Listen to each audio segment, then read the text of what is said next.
The 17 News at Sunrise podcast is brought to you by Clinica Sierra Vista. Welcome back to the 17 News at Sunrise podcast, where we share your news on your schedule. Working in the spirit of the Golden Empire, this is 17 News at Sunrise. And good morning, Kern County. It is 5 a.m. on this Thursday morning. I'm Alex Fisher alongside Megan Simpson. And we begin this morning with your 17 Court Watch. And a gang member will spend a quarter of a century behind bars for a shooting in broad daylight. And it all happened in front of a police officer. It happened in Shafter back in February. Elijah Sanchez was found guilty on 3 felony counts for a shooting that wounded a man in the head. That man survived. He told authorities that Sanchez approached him on West Lerdo Highway, shouting his gang affiliation. The man says he asked Sanchez if he was having a bad day, and that's what sparked the shooting, according to reports. Sanchez admitted to the shooting. Court documents say he told police, quote, "I couldn't even fight the case if I wanted to. I got caught with my hand in the cookie jar and in broad daylight." A man accused of a deadly shooting has ties to the Hells Angels. This, according to court documents. The shooting happened last fall in the parking lot of La Mina Cantina in southwest Bakersfield. In June, police arrested Raymond Gallegos on murder and gun charges. Investigators say they found photos of Gallegos posing with members of the Hells Angels and wearing clothing in support of the biker gang. He is being held without bail and a preliminary hearing scheduled for next month. The city of Bakersfield is gearing up for phase 1 of its climate action plan to address the impacts of a warming planet, and it wants your help. The plan was put out in place after Governor Newsom set the state goal to go all electric, which could mean saying goodbye to your gas appliances. 17's Rob Hagan has more. As California continues to be slammed with sweltering heat, increasingly severe storms, and periods of intense rain and drought, Bakersfield city leaders are falling in line with state energy mandates, and it's called the Climate Action Plan. It's going to give us a blueprint for how the city grows and looks, for the next 25 years. The 108-page plan proposed last October employs 28 strategies of 53 measures focusing on 8 areas that'll aggressively cut greenhouse gas. The public comment period has been extended until the end of August, but local authorities say your 2 cents won't change the most controversial aspect of the plan: the banning of all gas appliances in new construction. The state has already adopted new legislation in the building code that in a future year, by that date, no new gas-oriented appliances can be built in homes. The plan calls for 100% all-electric and new residential and commercial properties built in 2026 or later, and it doesn't end there. The plan will also adopt a building code prohibiting the installation of natural gas infrastructure at new homes and businesses, but you don't have to panic about losing your water heater for now. The good news for our residents is those who have those appliances, you don't have to remove them. We're not going to be seeking to remove those. The 2030 target is retrofitting 7% of all homes, businesses, and backup generators to all electric. 10 years later, it goes up to 10%, and in 2045, that means 15% of all residential and commercial buildings. There's more than 50,000 residential units in Bakersfield, and many of those have the existing appliances, and people are going to be able to buy those appliances and replace them in their homes for many years to come. I'm Rob Hagan with 17 News. The 30-day public comment period began July 10th. All written comments must be received by the Bakersfield Planning Division by 5 p.m. on August 31st. In your 17 Health Watch, the COVID-19 virus hasn't gone away, and with new variations of the virus going throughout the United States, it's essential to know what exactly it is and how to stay safe. 17's Aaliyah Fitzgerald is in studio with more. Aaliyah? Good morning, Megan. Its name is EG.5, but its nickname is Eris.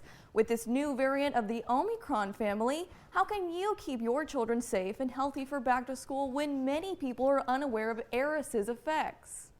Health watchers are keeping a close eye on the new subvariant of the coronavirus. EG.5, also known as Eris, is the most recent variant threatening the nation as the most prevailing COVID-19 disease. The CDC says that 17% of all COVID cases in the U.S. are now of the Eris strain. But what is it?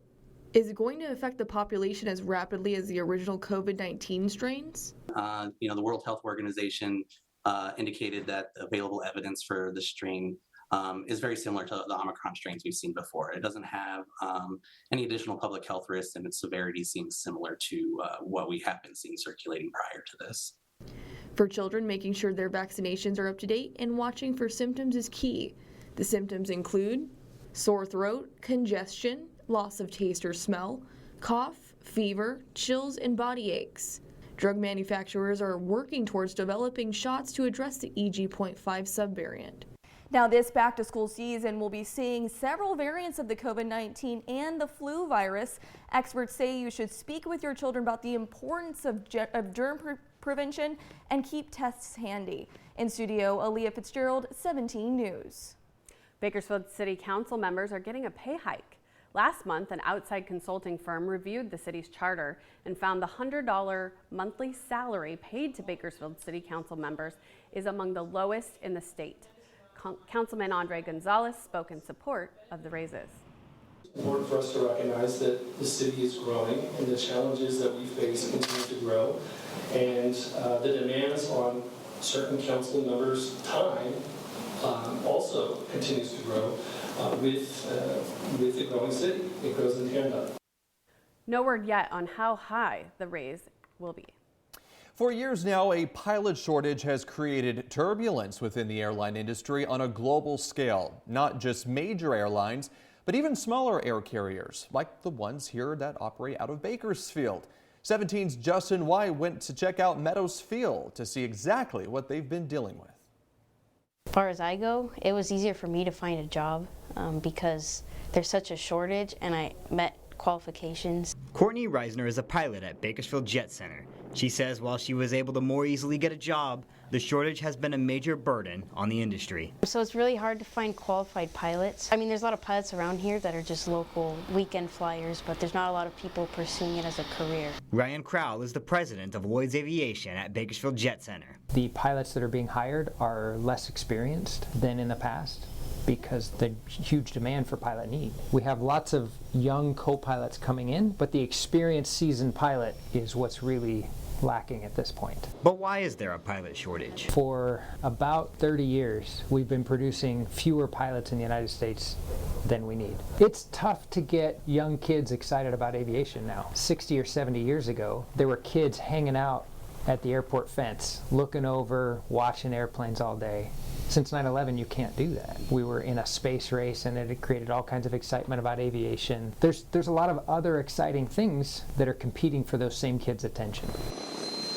So how has the industry adapted? The contracts previously signed this year by Delta and American are record contracts. No one's ever seen that before. As far as the corporate side, minimum I would probably say his salary is $50,000 I've seen. And then airlines, they can max out at $300,000-$400,000 a year. It's still a financial burden to get in, but the reward is there now. And how is this affecting Kern County specifically? We have a lot of pilot training going on here right now, so that's a good thing. We're offering much more to go with the pilot salary, many more benefits than we used to. It is difficult to recruit from outside of Kern County and get pilots to move here. Like in many other industries, Crowell says he believes technology will help to ease the burden, but that may not be such a good thing.